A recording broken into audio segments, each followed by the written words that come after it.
ওকে, তাহলে আমরা দেখতে দেখতে চলে আসছি হচ্ছে বোটানি চ্যাপ্টার 10 উদ্ভিদ প্রজনন। খুব গুরুত্বপূর্ণ একটা অধ্যায়। প্রত্যেকটা অধ্যায় গুরুত্বপূর্ণ, তবে এই অধ্যায়টা একটু বেশি গুরুত্বপূর্ণ। এই অধ্যায়ে কিছু কিছু কথা আছে বলে দেবো, যেখান থেকে লাইনে লাইনে প্রশ্ন আসবে ইনশাআল্লাহ। ঠিক আছে? তো দেখো, প্রথমত প্রজনন কাকে বলে তোমরা জানো, ঠিক আছে? তো বিভিন্ন মাধ্যম আছে, তো কিছু কথাবার্তা এখানে আমরা একটু বলবো। দেখো শুরুতেই এই যে কলা গাছের গোড়া থেকে কলার চারা বেরোয়, এটাকে বলা হয় শাখার। শাখার শাখার মনে রাখতে হবে, ঠিক আছে? তাহলে কলা গাছের যে তেল বলি না আমরা, আসলে কিন্তু এটা তেল না, এটা হচ্ছে শাখা, ঠিক আছে? কলা গাছের গোড়া থেকে কলার চারা বের হয়, এটা কোন পদ্ধতিতে? শাখার, এটার নাম, ঠিক আছে? এটা কিন্তু ইম্পর্টেন্ট। তারপর বাঁশ গাছের গোড়া থেকে চারা আসে, বাঁশের চারা, এটাও শাখা, মানে গোড়া থেকে আসে, সেটাকে আমরা বলি শাখার, এটা মনে রাখতে হবে। তারপরে এই যে দেখো এখানে আছে শিমুল, সজিনা, মাদার, জিওল ইত্যাদি গাছের ডাল কেটে মাটিতে লাগালে ডাল সজীব হয়ে গাছে পরিণত হয়। যেমন সজিনা গাছ তো জানোই, সজিনার ডাঁটা লাগাই দিলে হয়ে যায়, তাই না? তো এই সবকিছু মিলাই আমরা যদি বলি, তাহলে এখানে কথা আসে, দেখো মাতৃ উদ্ভিদ থেকে নতুন উদ্ভিদ সৃষ্টির প্রক্রিয়া হচ্ছে প্রজনন প্রক্রিয়া। আর যে শারীরতাত্ত্বিক প্রক্রিয়ায় জীব তার অনুরূপ অপত্য বংশধর সৃষ্টি করে, সেই প্রক্রিয়াকে প্রজনন বলা হয়। তাহলে প্রজনন কাকে বলে, কথাটা মনে রাখতে হবে। তাহলে শাখার কি জিনিস বুঝতে পারছো?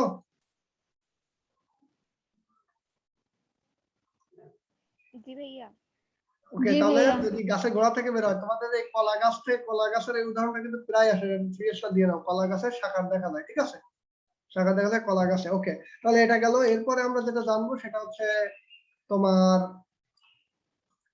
বৈশিষ্ট্য, মানে তোমার শারীরতাত্ত্বিক প্রক্রিয়া বা এই যে প্রজনন আছে, এই প্রজননের উদ্দেশ্যটা কি সেটা জানবো, বৈশিষ্ট্যটা কি, কিভাবে হয়, সব ব্যাপারে বিস্তারিত আমরা জানবো। তো এখানে একটা জিনিস আছে, দেখো যে উদ্ভিদের ভ্রূণ সৃষ্টি ও বিকাশের বৈজ্ঞানিক আলোচনায় হচ্ছে ভ্রূণবিদ্যা বা উদ্ভিদ ভ্রূণবিদ্যা কি বা প্লান্ট এমব্রায়োলজি কি, এই জিনিসটা পড়তে হবে, মনে রাখতে হবে, ঠিক আছে?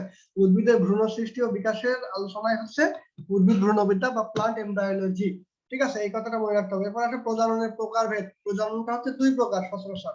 প্রধানত প্রজননকে দুইটা ভাগে ভাগ করা হয়েছে। কয় ভাগে? দুই ভাগে ভাগ করা হয়েছে, দুইটা ঠিক ভাগে। আছে? একটা হচ্ছে যৌন প্রজনন, একটা হচ্ছে অযৌন প্রজনন। আর এছাড়াও আর একটা আছে, সেটা হচ্ছে কোনো কোনো উদ্ভিদে পার্থেনোজেনেসিস বা তোমার হচ্ছে আমরা কৃত্রিম ভাবে কিছু প্রজনন করি, যেক্ষেত্রে আমরা হচ্ছে পুংজনি বা তোমার হচ্ছে পুরুষ পুংস্তবক যেগুলো থাকে সেগুলোকে কেটে ফেলি, ফেলে আলাদা ভাবে আমরা প্রজনন ঘটাই, সেটাকে আমরা বলতে পারি পার্থেনোজেনেসিস বা অপুংজনি, ঠিক আছে? পার্থেনোজেনেসিস বা অপুংজনি। তাহলে বেসিক্যালি আমরা দুইটা ভাগে ভাগ করতেছি, একটা হচ্ছে যৌন প্রজনন, একটা হচ্ছে অযৌন প্রজনন, ঠিক আছে? তবে এর মধ্যে পার্থেনোজেনেসিস বা অপুংজনি নামে একটা অপশন আছে, যেটা আমরা পরে বিস্তারিত করবো। যেমন তোমার এখন কিন্তু তোমরা বীজহীন তরমুজ খাও, তাই না? পাইছো? কেউ কি এখন দেখছো বীজহীন তরমুজ? তরমুজের মধ্যে কোনো বীজ নাই। দেখছি ভাই।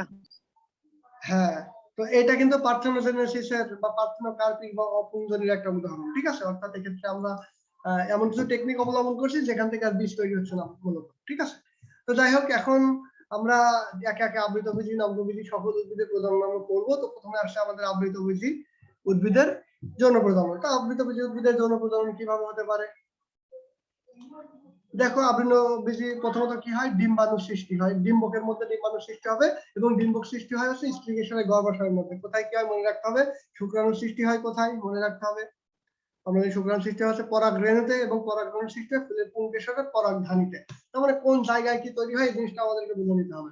ওকে, এরপর একটা লাইন দাগাই নাও যে ফুল হলো উদ্ভিদের বংশ বিস্তারের জন্য বিশেষভাবে রূপান্তরিত বীজক, ঠিক আছে? আচ্ছা, এক সেকেন্ড একটুখানি।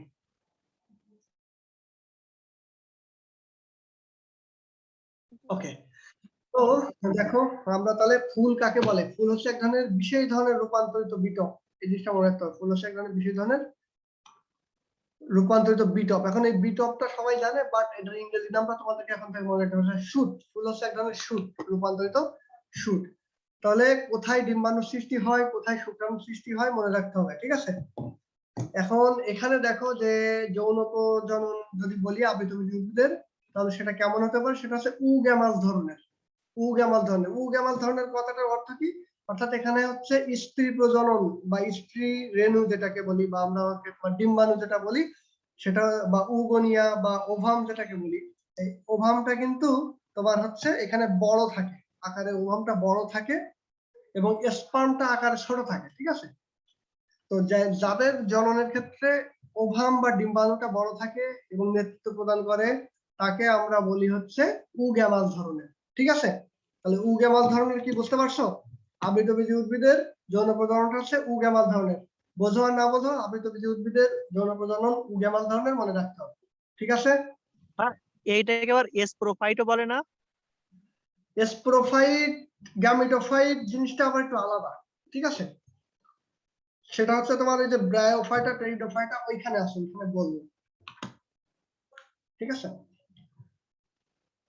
এরপরে তোমার আসে হচ্ছে রেণুস্থলী বা পরাগরেণু প্রস্ফুটন। এখানে কিভাবে হয় রিডিং দিবা। তো এখানে কথা হচ্ছে যে পরাগরেণু বা পুংকেশর, পুংকেশর যে পরাগধানী থাকে সেই পরাগধানীতেই মূলত কিন্তু শুক্রাণুটা এদের এখানে তৈরি হয়। ঠিক আছে? তো এখানে একটু জিনিসটা বুঝে দেখো যে পরাগধানীর কোষটা অনেকটা চারকোনা বিশিষ্ট হয়। ঠিক আছে? এবং এদের এখানে ঘন সাইটোপ্লাজম এবং বড় নিউক্লিয়াস থাকে কোষে। ঠিক আছে? তো এই যে সব কোষটা থাকে, যেমন ধরো তুমি যদি একটা কোষ যদি এরকম চিন্তা করো যে কোষের তোমার হচ্ছে এখানে তোমার নিউক্লিয়াসটা যদি বড় থাকে, তাহলে কি একটা বড় নিউক্লিয়াস যদি এখানে চলে আসে তাহলে সাইটোপ্লাজমটা কি একদম ঘন চাপা পড়ে যাবে না? ঘন ঘন হয়ে যাবে, জায়গা কম হয়ে যাবে, তাই না? জি ভাইয়া। ভাইয়া আচ্ছা, তো এখানে আরেকটা কোষ যদি চিন্তা করো যে এখানে সেখানে হচ্ছে নিউক্লিয়াসটা হচ্ছে ছোট। ঠিক আছে? তাহলে সাইটোপ্লাজমটা কি ফাঁকা ফাঁকা ভাবে থাকতো, অর্থাৎ অনেক জায়গা পাবে থাকার জন্য, তাই না? তো এদের ক্ষেত্রে বলতেছি আমরা যে দুইটা চিত্র ক্ষেত্রে তুমি খেয়াল করো, এই যে চিত্রটা এটা এখানে আমরা বলতেছি যে নিউক্লিয়াসটা বড় থাকার কারণে সাইটোপ্লাজমটা ঘন থাকে। ঠিক আছে? তো এই যেহেতু নিউক্লিয়াসটা বড় এবং সাইটোপ্লাজম ঘন, এই ধরনের কোষকে আমরা বলি হচ্ছে আর কি স্পোরিয়াল কোষ। তাহলে এটা কিন্তু পরাগধানীর ক্ষেত্রে পাবো। ঠিক আছে? পরাগধানী বা তোমার হচ্ছে ডিম্বাশয়ের ক্ষেত্রে আমরা কিন্তু এই কোষগুলো পাবো। ঠিক আছে? তাহলে পরাগধানীতে কি কোষ পাবো আমরা? আর্কিস্পেরিয়াল কোষ বা আর্কিস্পোরিয়াল কোষ। ঠিক আছে? এবার এই আর্কিস্পোরিয়াল কোষগুলো বিভাজিত হয়ে যাবে, হয়ে মনে করো এরকম। তো পরাগধানী তো কেমন হয়? এরকম হয় না অনেকটা? এরকম হয় না পরাগধানী? এরকম মানে অনেকটা এরকম। দেখছো পরাগধানী? দেখছো ফুলের, জবা ফুলের উপরে দেখছো না? হ্যাঁ ভাইয়া। তো এরকম তো একটা থলের মতো। তো এর মধ্যে মনে করো এরকম এরকম এরকম আর্কিস্পোরিয়াল কোষগুলো এরকম এরকম ভাবে সাজানো আছে। ঠিক আছে? তো এই কোষগুলো যখন বিভাজিত হয়, বিভাজিত হইতে হইতে এমন একটা অবস্থা দেখা যায় যে তোমার কেন্দ্রের দিকে কিছু কোষ আছে, যেমন ধরো এরকম কেন্দ্রের দিকে কিছু কোষ চলে আসছে, আর পরিধির দিকে এরকম কিছু কোষ চলে আসছে। হ্যাঁ, কোষ বিভাজনের মাধ্যমে। তো এই পরিধির দিকে যে কোষগুলো আসে তাকে বলে দেয়াল কোষ। দেখো এটা এখানে যদি আমরা দেয়াল বুঝাই তাহলে কি এটা হচ্ছে দেয়াল বাইরের দিকে, তাই না? তো এটাকে আমরা বলতেছি হচ্ছে দেয়াল কোষ। পরিধির দিকে আর্কিস্পোরিয়াল কোষ বিভাজিত হয়ে পরিধির দিকে যে কোষগুলো চলে তাকে বলবো দেয়াল কোষ। এবং কেন্দ্রের দিকে অর্থাৎ এই যে মিড পয়েন্ট বরাবর এখানে যে কোষগুলো আছে সেই কোষগুলোকে আমরা বলবো হচ্ছে প্রাইমারি জনন কোষ বা প্রাথমিক জনন কোষ। ঠিক আছে? বুঝছো? ভাই আপনি ছবি কোথায় আঁকাচ্ছেন? আজকে দেখতে পাচ্ছি না কেন? কিছুই তো দেখা যাচ্ছে না। ছবি দেখা যাচ্ছে না? না বলো কি? ও আমি স্ক্রিন শেয়ার দিইনি এখনো। আপনার ছবিগুলো আজকে দেখা যাচ্ছে না। আচ্ছা ওয়েট, নতুন একটা জিনিস পাইছিলাম কিন্তু বুঝতে গিয়ে দেখলাম যে সেটা ক্ষতি হয়ে গেল। যাই হোক, এখন কি দেখতে পাচ্ছো? ভাইয়া। জি ভাইয়া, ভাইয়া এটা কি নতুন বই? না না, এটা নতুন বই না। হ্যাঁ নতুন বই, অনেকটাই নতুন বই, লেটেস্ট। মানে এই যে পরাগধানীর এই যে একটা ছোট একটা শখের ভিতরে আছে, এটা আমাদের বইয়ে নাই কে? কোনটা? নিউ এই টপিক। যে পরাগ হ্যাঁ হ্যাঁ, ওই নিউ নিউ টপিক বলে টপিক। লেখা যেটা, হ্যাঁ এগুলো তোমাদের বইতে নাই, এই জন্য নিউ টপিক বলে লেখা আছে এখানে। ঠিক আছে? তো যাই হোক, যেটা এখন কি দেখতে পাচ্ছ, এখন কি করলে দেখতে পাচ্ছ চিত্রগুলো? জি ভাইয়া ভাইয়া। ওকে, তো দেখো যে জিনিসটা আমরা বলতে চাচ্ছিলাম সেটা হচ্ছে যে মনে করো এটা হচ্ছে তোমার একটা পরাগধানী বা একটা পরাগরেণু। ঠিক আছে? তো এই পরাগরেণুটা একটা থলের হ্যাঁ। মধ্যে, এর মধ্যে অনেকগুলো কোষ থাকে এরকম। এই কোষগুলোকে আমরা বলতেছি হচ্ছে আর্কিস্পোরিয়াল কোষ। ঠিক আছে? কি কোষ বলতেছি? আর্কিস্পোরিয়াল কোষ। হ্যাঁ, এখন এই আর্কিস্পোরিয়াল কোষগুলো যখন বিভাজিত হয় তখন দেখো মনে করো যখন বিভাজিত হয় তখন দুই ধরনের হতে পারে। এরকম কেন্দ্রের দিকে কিছু কোষ এসে থাকতে পারে যাকে বলতেছি প্রাথমিক জনন কোষ, আর পরিধির দিকে অর্থাৎ চারপাশে দেয়ালের দিকে কিছু কোষ চলে যেতে পারে, বিভাজিত হয়ে তৈরি হতে পারে, যাকে আমরা বলি হচ্ছে তোমার দেয়াল কোষ। ঠিক আছে? জি ভাইয়া। এটা জি হচ্ছে ভাইয়া। প্রাথমিক, তাহলে এই কেন্দ্রের আছে এখানে এটা হচ্ছে প্রাথমিক জনন কোষ এবং দেয়ালের দিকে আছে সেটা হচ্ছে দেয়াল কোষ। এখন এই যে দেয়াল কোষ পরবর্তী থেকে 3 থেকে 5 স্তর বিশিষ্ট প্রাচীর গঠন করে, এটা ঠিক আছে। দেয়াল কোষ 5 স্তর বিশিষ্ট হয়ে যায়, 3 থেকে 5 স্তর বিশিষ্ট। হ্যাঁ, আর এই প্রাথমিক জনন কোষ যেটা আছে, এই প্রাথমিক জনন কোষ থেকে পরবর্তীতে পরাগরেণু তৈরি হয়। তো আমরা এইটাকে তোমার এই নিউ টপিক বলে যেটা এখানে তোমাদের দেখানো হয়েছে, খেয়াল করলে বুঝতে পারবো। যে দেখো প্রথমত আছে পরাগধানীর আর্কিস্পোরিয়াল কোষ, তাই তো?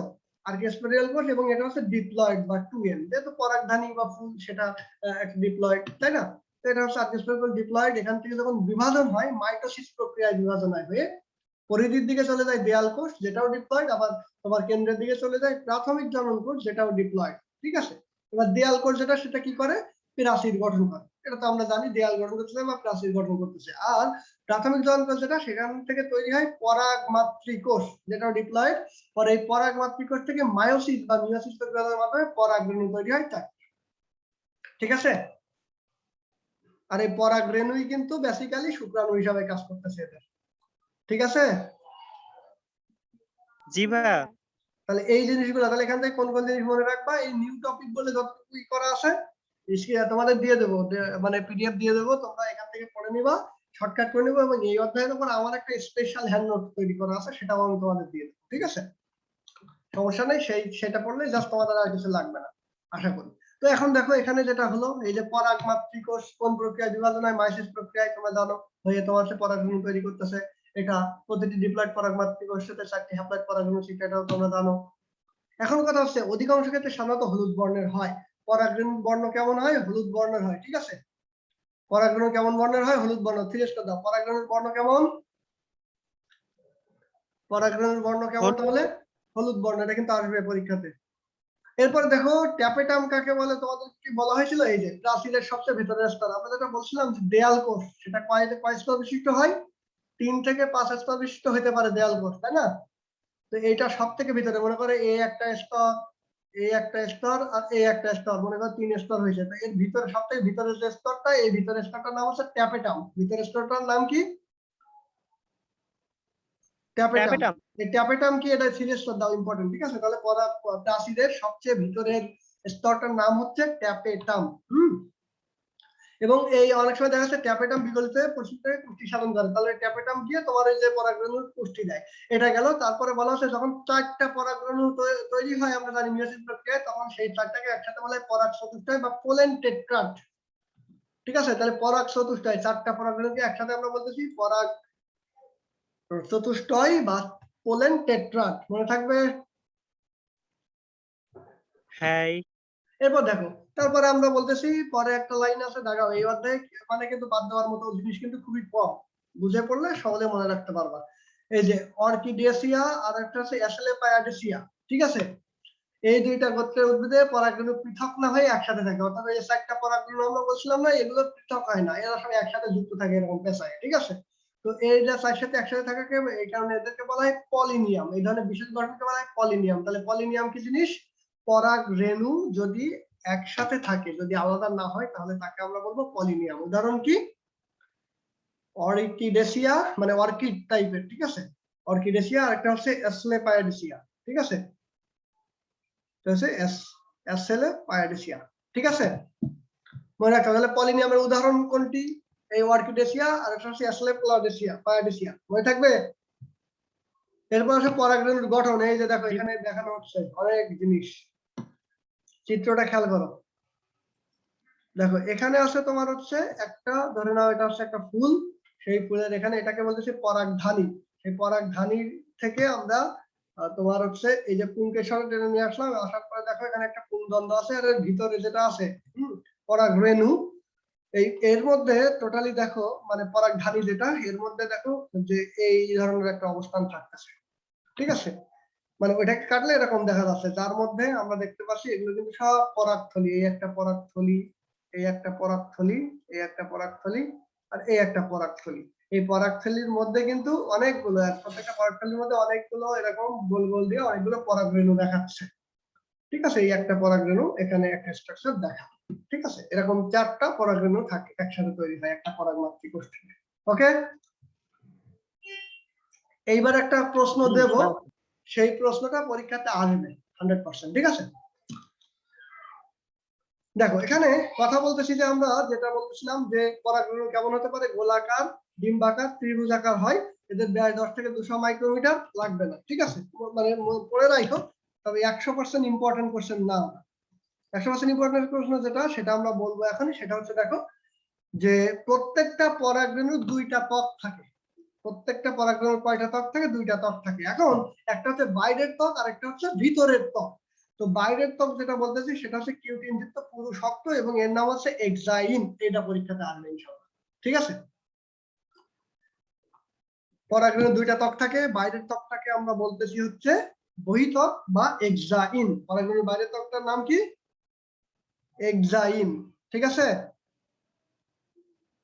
জি ভাইয়া, এক মাস আচ্ছা, পেয়ে গেছি। এক্সাইনটা কেমন? এটা কিন্তু কিউটিন যুক্ত। এই কিউটিন কথাটা একটু মনে রাখো, ঠিক আছে।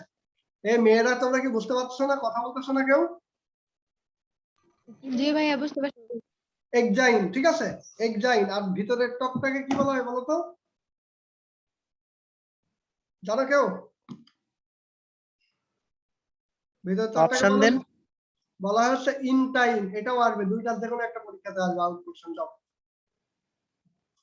ভিতরের ত্বকটাকে বলা হচ্ছে ইনটাইন আর বাইরের ত্বকটাকে বলা হয় এক্সাইন। এক্সা মানে বাইরে, তার মানে এক্সাইন, আর ইন্টারনাল মানে কি ভিতরে, এই জন্য ইনটাইন, ঠিক আছে। ওকে, তো এখানে বলা হচ্ছে যে এই এক্সাইন, বিভিন্ন এক্সাইনের মধ্যে অর্থাৎ বাইরের ত্বকের বা বাইরের লেয়ারের মধ্যে অনেক ধরনের রাসায়নিক উপাদান থাকে। এর মধ্যে প্রধান উপাদান হলো স্পোরোপোলেনিন, মনে রাখতে হবে স্পোরোপোলেনিন, ঠিক আছে। আর ভেতরের ত্বকটি বেশ পাতলা এবং সেলুলোজ নির্মিত। বাইরের ত্বকটি কিউটিন নির্মিত, ভেতরের ত্বকটি সেলুলোজ নির্মিত। এর নাম হচ্ছে ইনটাইন বা অন্তত্বক, ঠিক আছে। ইনটাইন বা অন্তত্বক, এটা হচ্ছে সেলুলোজ নির্মিত। আর বহিত্বকটা কি নির্মিত? আমি কিন্তু এখান থেকে প্রশ্ন করবো, এখন কিন্তু প্রশ্ন আমি করি। সুতরাং তোমরা যদি আমার ক্লাস ভালো করে করো, তোমরা কিন্তু ভালো করবা, নিঃসন্দেহে ভালো করবা, ঠিক আছে। এরপরে আমরা যেটা বলতেছি সেটা হচ্ছে দেখো এখানে পাতলা ছিদ্রের ন্যায় অংশ থাকে। এক্সাইন বা বহিত্বকে একটা ছিদ্র থাকে, সেই ছিদ্রকে বলা হয় জনন ছিদ্র বা রেণুরন্ধ্র। যেহেতু তোমার হচ্ছে এই যে রেণুর মধ্যে আছে, বা জাম্পোর, তিনটা বার মনে রাখতে হবে, জাম্পোর। এখন বলা হচ্ছে একটা পরাগরেণুতে একাধিক অনেকগুলো জাম্পোর থাকতে পারে, সর্বোচ্চ 20টা পর্যন্ত। এই 20টাকে 3 স্টার দিয়ে দাগায় নাও। সর্বোচ্চ কয়টা থাকতে পারে? সর্বোচ্চ কয়টা পর্যন্ত থাকতে পারে? 20টি। 20টি। এটা কি এক্সাইন বা বহিত্বক, যেটা কিউটিন নির্মিত বহিত্বক ছিল সেটার ছিদ্র, সেটা 20টা পর্যন্ত থাকতে পারে, ঠিক আছে। জি। ওকে, এই জিনিসটা গেল। এরপরে দেখো তাহলে আমরা মোটামুটি বলে ফেলছি। এখন পুং গ্যামিটোফাইট কিভাবে তৈরি হবে, স্ত্রী গ্যামিটোফাইট কিভাবে তৈরি হবে, সেই জিনিসটা আমরা আলাদা আলাদা ভাবে পড়বো। তো পুং গ্যামিটোফাইটের প্রথম করি। এবার আরেকটা আউট কোশ্চেন, ঠিক আছে, সেটা হচ্ছে পরাগরেণু। এই পরাগরেণুই হলো পুং গ্যামিটোফাইটের প্রথম কোষ। আসবে আসবে আসবে ইনশাআল্লাহ, ঠিক আছে। পুং গ্যামিটোফাইটের প্রথম প্রধান কোষ হচ্ছে পরাগরেণু। পুং গ্যামিটোফাইটের প্রথম কোষ 3 স্টার দিয়ে দাগায় নাও, আসবে। আর স্ত্রী গ্যামিটোফাইটের প্রধান কোষ কি সেটাও আসবে, ঠিক আছে, ওটা আমরা পড়ার সময় বলবো। পুং গ্যামিটোফাইটের প্রথম কোষ হচ্ছে পরাগরেণু। এটা কি হ্যাপ্লয়েড না ডিপ্লয়েড বলতো? পরাগরেণু, পরাগরেণু হ্যাপ্লয়েড নাকি ডিপ্লয়েড? হ্যাপ্লয়েড। মিয়োসিস কোষ কিভাবে হ্যাপ্লয়েড। হলো কি আমরা হ্যাপ্লয়েড তৈরি করলাম না, এখানে পরাগরেণু মাতৃকোষ ছিল, গাধা মাইক দেওয়া লাগে না জানো? দেখো এই যে এখানে কি ছিল 2n, সেখানে মিয়োসিস মধ্যে পরাগরেণু তৈরি করছে আমরা n, তাহলে কি হ্যাপ্লয়েড না? তো আমি তো হ্যাপ্লয়েডই বলতেছি। হ্যাঁ, তো দেরি করে বললে তো হবে না, সময় মতো বলতে হবে। ওকে, ভাই ওই আনমিউট করতে তো দেরি লাগে। আনমিউট করতে দেরি লাগে, দেরি থাকতে হবে সবসময়, ওই ঠিক আছে। স্ক্রিন টাচ দিয়ে তারপরে আনমিউট করা তো ঝামেলা, একটু আর দেরি হয়। তুমি তো দেখি বেশ ভালোই ফলো করো দেখি সবাই। নাইম, ঘটনা কি? ওই নাই একটু আগে তো হচ্ছে মনে করেন যে সবকিছু ভাইয়াদের ইসে ক্লাস এই কি গুলো বলতেছো? দেখতাম, হ্যাঁ, তারপরে হচ্ছে সুস্থতা কি বলতেছো? সমস্যা হলে ভাইয়াদের গ্রুপে পোস্ট দিতাম, তাই হচ্ছে এখন আসে। মানে আগে যেগুলো বুঝতে না পারতাম ওগুলো ভাইয়াদের আছে গ্রুপ গুলোতে পোস্ট করতাম, তো ভাইয়ারা উত্তর দিয়ে দিত। আপনার সিনাপসের বনিয়ামের গ্রুপে অপু তোমার ভাই, কাজ কি? তারপরে সিনাপসের তো এইচএসসি কোনো কার্যক্রম নাই। সিনাপসের তো সব কার্যক্রম মেডিকেল নিয়ে। ওই সেই সমস্যা হলে ওনারা বলে দেয় যেগুলো বুঝতে না পারি। আচ্ছা, এই সূচনা কিছু বলতেছিলে? না ভাইয়া, বললাম নাই, নাইম তো সবকিছুতে অনেক ফাস্ট না, তো পড়ার রিপ্লে গুলো অনেক ফাস্ট দিলে ভালো আর কি, তাই বলতেছিলাম হ্যাঁ, আর কি। ওইটাই ওইটাই নাইম, পড়ার ব্যাপারে কিন্তু ফাঁক দেওয়া না, কিন্তু তোমার খবর আছে। ওই হ্যাঁ, সবকিছু দুলা ভাই তোমার একটা কাছে ডাক্তার, বাড়ির পাশে একটা ডাক্তার। যাই হোক, তো দেখো যেটা বলতেছিলাম, তাহলে এই পরাগ রেণু বা জার্ম থাকতে পারে 20টা পর্যন্ত। ফিরেস্টার লাগাই দিছো, তারপর হচ্ছে পুংগামিটোফাইটে প্রথম করে হচ্ছে পরাগ রেণু। এখন এই পরাগ রেণু নিউক্লিয়াস যেটা আছে, এই পরাগ রেণু নিউক্লিয়াস আবার দুইটা ভাগে ভাগ হয়ে যায়।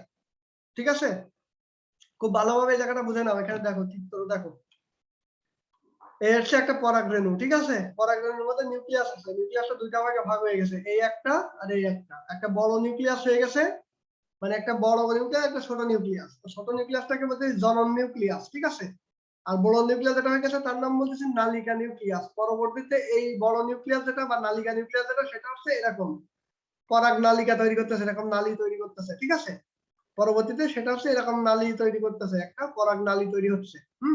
এটা হচ্ছে নালিকা নিউক্লিয়াসটা। আর ছোট নিউক্লিয়াসটা যেটা ছিল সেটা হচ্ছে বলতেছে জনন নিউক্লিয়াস।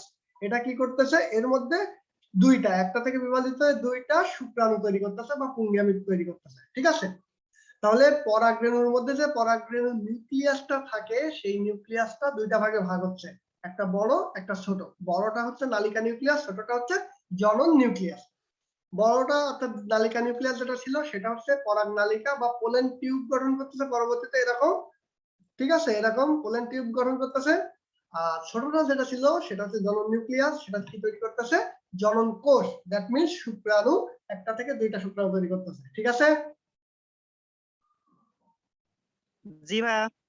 অর্থাৎ একটা জনন নিউক্লিয়াস বিভাজিত হয়ে দুইটা শুক্রাণু তৈরি করতেছে।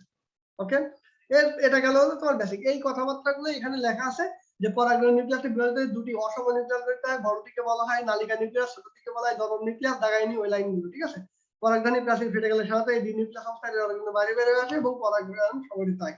তারপরে এই যে নালিকা নিউক্লিয়াস যেটা তৈরি করে তাকে আমরা বলি হচ্ছে পোলেন টিউব।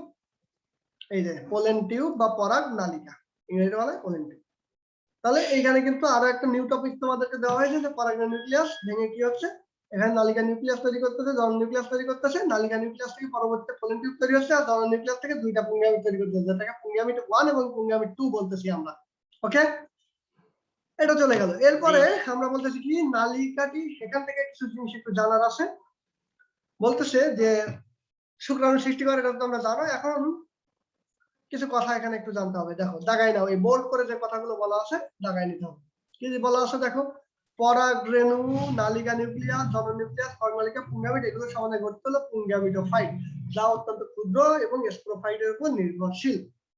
তাহলে কি বলা হচ্ছে, পুংগামিটোফাইট কাকে বলা হচ্ছে, পরাগ রেণু, অর্থাৎ ওই যে রেণু ছিল, তারপরে নালিকা নিউক্লিয়াস ছিল, জনন নিউক্লিয়াস ছিল, তারপর যেটা পরবর্তী নালিকা নিউক্লিয়াস পরাগ নালিকা বা পোলেন টিউব তৈরি করছে, এবং জনন নিউক্লিয়াস যে পুংগামিট বা শুক্রাণু তৈরি করছিল, এইগুলো সবগুলো মিলাই গঠিত হচ্ছে পুংগামিটোফাইট। তাহলে পুংগামিটোফাইট কি কি নিয়ে গঠিত, পরাগ রেণু, নালী নিউক্লিয়াস, জনন নিউক্লিয়াস, পরাগ নালিকা এবং পুংগামিট। ওকে, এবং এরা অত্যন্ত ক্ষুদ্র এবং এরা স্পোরোফাইটের উপর নির্ভরশীল। ঠিক আছে,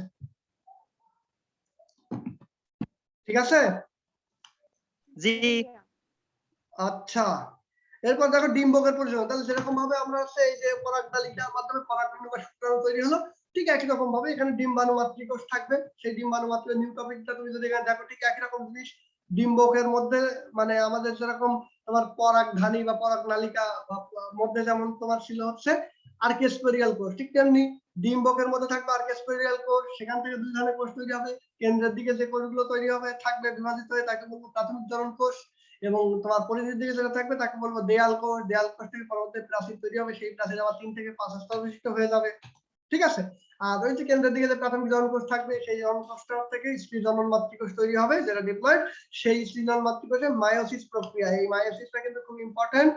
জনন মাতৃকোষে মায়োসিস প্রক্রিয়া হয়ে 4টা স্ত্রী রেণু তৈরি করবে। এখন কথা হচ্ছে, পুং রেণু যেমন তৈরি করেছিল 4টা, যেটাকে আমরা বলছিলাম হচ্ছে তোমার পোলেন টেট্রাড। ঠিক আছে, আর এক্ষেত্রে যে 4টা স্ত্রী রেণু তৈরি করবে, এর মধ্যে মনে রাখতে হবে একটা হচ্ছে কার্যক্ষম থাকবে, আর বাদ বাকি 3টা, যেটাকে আমরা বলি হচ্ছে তোমার কি বলি বলতো, কুওটিড। 4টা, তাই না? একটা ডিম্বাণু তৈরি হয় আর 4টে পোলার বডি তৈরি হয়, পোলার বডি। ঠিক আছে, সেই 3টা পোলার বডি তৈরি হয়। একটা হচ্ছে 4টা থেকে একটা কার্যক্ষম থাকে, আর 3টা হচ্ছে পোলার বডি নষ্ট হয়ে যায়, যেটা কোনো কাজে আসে না। বুঝছো? তাহলে এই জিনিসগুলোই তোমার এখানে বলা হয়েছে। তোমাকে এখান থেকে রিডিং দিবা, এই যে ডিম্বকের পরিস্ফুটন রিডিং দিবা, এই যে এখানে ডিম্বকের পরিস্ফুটন পুরো টপিকটা দিবা। এখানে তার আগে একটু দেখো ডিম্বক সৃষ্টি হয় গর্ভাশয়ের ভেতরে অম্রা হতে, এই যেটা মনে রাখতে হবে। তাহলে গর্ভাশয়ের মধ্যে থাকে অম্রা, সেই অম্রা থেকে হচ্ছে ডিম্বক তৈরি হয়। ডিম্বক কি থেকে তৈরি হয়? গর্ভাশয়ের ভিতরে থাকা অম্রা থেকে ডিম্বক তৈরি হয়, ঠিক আছে। তারপর দেখো বলা হচ্ছে ডিম্বকের টিস্যুকে মূলত দুই ভাগে সীমিত করা যায়, একটা হচ্ছে চারপাশে আবরণ টিস্যু, একটা হচ্ছে মাঝের নিউক্লিয়াস টিস্যু। তাহলে চারপাশের টিস্যুকে বলতেছে আবরণ টিস্যু, যেটা ওখানে দেয়াল কোষ বলছিলাম, আর এখানে সেটা বলতে আবরণ টিস্যু, এবং মাঝের কোষকে বলতেছে নিউসেলাস, ঠিক আছে। আর বাইরে একটা বহিতক, ভিতরে একটা অন্ততক, এটা জানোই। আর এখানে যে ছিদ্রপথ থাকে তাকে বলে মাইক্রোপাইল বা ডিম্বকরন্ধ্র। ওখানে যেটা ছিল জার্মপোর বা তোমার হচ্ছে রেণুরন্ধ্র, যেটা ছিল 20টা সংখ্যায়, আর এখানে বলা হচ্ছে একটা ছিদ্র দেখা যায়, সেটাকে বলা হচ্ছে মাইক্রোপাইল। তাহলে এই মাইক্রোপাইল কাকে বলে মনে রাখতে হবে কিন্তু, ঠিক আছে। জি ওকে, তাহলে দেয়াল কোষ যখন কিছু এটা তোমরা বলে ফেলছো। এখন এই স্ট্রাকচারটা আমরা জানি কি কি এখানে আছে। তো দেখো অনেক কিছু কিন্তু এখানে আছে, একটা জিনিস ভালোভাবে খেয়াল করে দেখো, অনেক কিছু আছে। একটা চিত্র এখানে তোমাদেরকে দেওয়া হয়েছে, চিত্রটা ভালোভাবে খেয়াল করে দেখো। টোটালি একটা ডিম্বাণু বা ডিম্বাশয়ের একটা ডিম্বকের গঠন দেওয়া হয়েছে এখানে, ঠিক আছে, একটা ডিম্বকের গঠন। তো এই ডিম্বকের মধ্যে খেয়াল করো একদম গোড়ায় যে নাড়িটা দিয়ে লেগে থাকতেছে, তাকে আমরা বলতেছি হচ্ছে ডিম্বক নাড়ি। এটাকে বলতে ডিম্বক নাড়ি। এবং ডিম্বক নাড়ি এবং তার উপরের দিকে যে ডিম্বক মূল আছে, এই ডিম্বক মূল এবং ডিম্বক নাড়ি যে সংযোগের স্থল, তাকে বলতেছি ডিম্বক নাভি। এটা ঠিক আছে, ডিম্বক নাভি গেল, এবং এটা হচ্ছে ডিম্বকের মূল বা ডিম্বকের গোড়াটা হচ্ছে এটা। এবং ডিম্বকের মধ্যে আমরা বলছিলাম বাইরের দিকে থাকে হচ্ছে স্তর থাকে, যা বা প্রাচীর থাকে বা ওয়াল থাকে, যেটা আমরা বলছিলাম।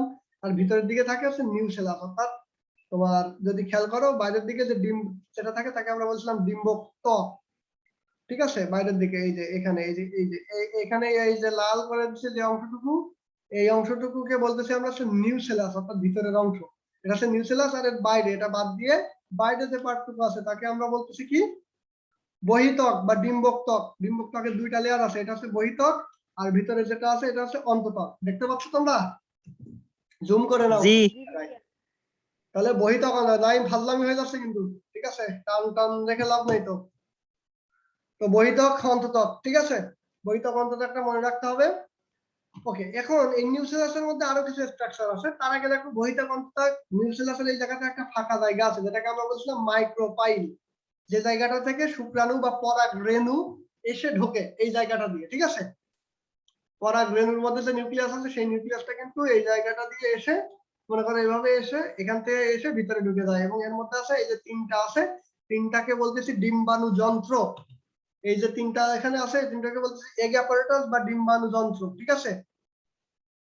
আর এই ডিম্বাণু যন্ত্রের মাঝখানের যেটা আছে, সেই মাঝখানেরটাকে আমরা বলতেছি হচ্ছে ডিম্বাণু। মাঝখানেরটা হচ্ছে লিডার, সেটা হচ্ছে আসল ডিম্বাণু, ঠিক আছে। মাঝখানটাকে বলছে আসল ডিম্বাণু, এবং দুই পাশে যেটা আছে তাকে বলছি সহকারী। এটা একটা সহকারী কোষ, আর একটা হচ্ছে সহকারী কোষ। ঠিক একই রকম ভাবে উপরের দিকে তিনটা আছে, তিনটাকে বলছি প্রতিপাদক কোষ। এবং এটা কিভাবে কি হয় তোমাদের দেখাবো বিস্তারিত। প্রতিপাদক কোষ আছে তিনটা, আর মাঝখানে আছে হচ্ছে সেকেন্ডারি নিউক্লিয়াস, যেখান থেকে পরবর্তীতে শস্য তৈরি হয়। এবং এই প্রতিপাদক কোষ থেকে শুরু করে এই পর্যন্ত সহকারী কোষ পর্যন্ত এটাকে বলা হচ্ছে ভ্রূণথলি। ভ্রূণথলি তাহলে কোনটাকে বলা হচ্ছে তোমার ইন টোটাল? এই যে তোমার হচ্ছে এইখান থেকে এই যে পার্টটুকু আছে, এটুকুকে বলা হচ্ছে ভ্রূণথলি। অর্থাৎ এর মধ্যে ভ্রূণটা থাকবে পরবর্তীতে, কারণ এখানে ডিম্বাণু আছে, ঠিক আছে, এখানে সহকারী কোষ আছে, এখানে সেকেন্ডারি নিউক্লিয়াস আছে, এখানে প্রতিপাদক কোষ আছে, ঠিক আছে। জি ভাইয়া। ওকে, তো তাহলে মোটামুটি কিন্তু আমরা স্ট্রাকচারটা দেখে ফেলছি। এখন এই স্ট্রাকচারের সম্পর্কে যে বিষয়টা জানি, কি খেয়াল থাকবে ডিম্বক নাড়ি। এখন প্রত্যেকটার একটা একটা আলাদা করে কাজ আমরা জানবো। দেখো একটা হচ্ছে ডিম্বক নাড়ি বা ফিউনিকুলাস বা ফিউনিকুলাস। ডিম্বক নাড়ি এটা হচ্ছে শিরার মতো গঠন করে, যাকে র্যাফি বলে। র্যাফি, এখানে কি বলা হচ্ছে, কোন কোন প্রজাতিতে ডিম্বক নাড়ি ডিম্বক ত্বকের সাথে আংশিকভাবে যুক্ত থাকে। অর্থাৎ ডিম্বক ত্বক কোনটা ছিল বলতো? এই যে এটা, মানে এই ডিম্বক নাড়ি আর এটা যে ডিম্বক ত্বক, এর সাথে একটা আলাদা করে একটা কমিউনিকেশন থাকে। সেই কমিউনিকেশনকে আমরা বলি র্যাফি। কোন কোন প্রজাতিতে থাকে, এই কথাটা মনে রাখতে হবে। এবার ডিম্বক নাভি বা হাইলাম কাকে বলতেছি? ডিম্বকের যে অংশের সাথে ডিম্বক নাড়ি যুক্ত হয়। তাহলে ডিম্বক নাড়ি ডিম্বকের যে অংশের সাথে যুক্ত হয়, সেই অংশটাকে আমরা বলতেছি হচ্ছে ডিম্বক নাভি।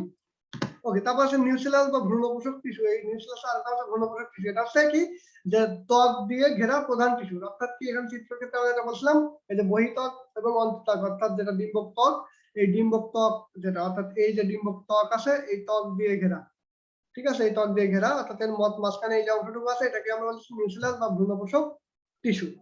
ঠিক আছে, এরপর আছে ডিম্বক ত্বক। ডিম্বক ত্বক আছে নিউক্লিয়াসের বাইরের আবরণ। ঠিক আছে, এ তোমরা বুঝতে পারতেছো তো? জি ভাইয়া। নাইম কথা বলো, সমস্যা নেই, তবে টান টান দিয়ে বলার দরকার নেই। ওকে, তো ডিম্বক ত্বক যেটা বললাম, যেটা বাইরের ত্বক, যেটাকে আমরা বলছিলাম এক্সাইন, ভিতরে ত্বক ইনটাইন, তোমরা জানো ভিতরে। তারপর ডিম্বক রন্ধ্র বললাম বা মাইক্রোপাইল, যেটা ক্ষুদ্র একটা ছিদ্র ছিল নিচের দিকে, এই যে ছিদ্রটা এখান থেকে আমরা দেখাইছিলাম, এই যে ডিম্বক রন্ধ্র।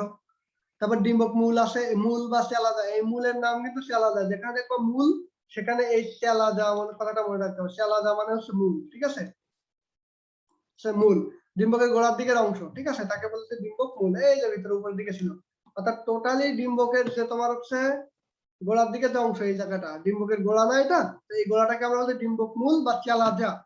ঠিক আছে, তারপরে আমরা বলতেছি তোমার হচ্ছে ডিম্বক ভ্রূণথলি। ভ্রূণথলি মানে কি, নিউক্লিয়াসের মধ্যে তোমার হচ্ছে যে থলিটা আছে, যার মধ্যে ডিম্বাণুটা অবস্থান করতেছে, এই যে থলিটা নিউক্লিয়াসের মধ্যে, এটা পুরোটাকে বলতেছি আমরা হচ্ছে নিউক্লিয়াস। ঠিক আছে, নিউক্লিয়াসের মধ্যে এই যে থলিটা আছে, এই থলিটার মধ্যে থাকতেছে মূলত ডিম্বাণু এবং প্রতিপাদক ও সহকারী কোষ এইগুলো। তো এই কারণে এটাকে আমরা বলতেছি তোমার কি, ভ্রূণথলি। ঠিক আছে, ভ্রূণথলি গেল। এরপর আছে গর্ভযন্ত্র। গর্ভযন্ত্র মানে কি, এগ অ্যাপারেটাস বা ডিম্বাণু যন্ত্র, যেটা বলতেছিলাম। গর্ভযন্ত্র খুব ভালোভাবে এটা কিন্তু মনে রাখতে হবে। ভ্রূণথলির মধ্যে কি কি আছে, এই তিনটা জিনিস। ভ্রূণথলির মধ্যে তিনটা জিনিস আছে। কি কি জিনিস আছে? আচ্ছা, তোমরা সবাই কেটে একটু জয়েন দাও, সবাই কেটে জয়েন দাও।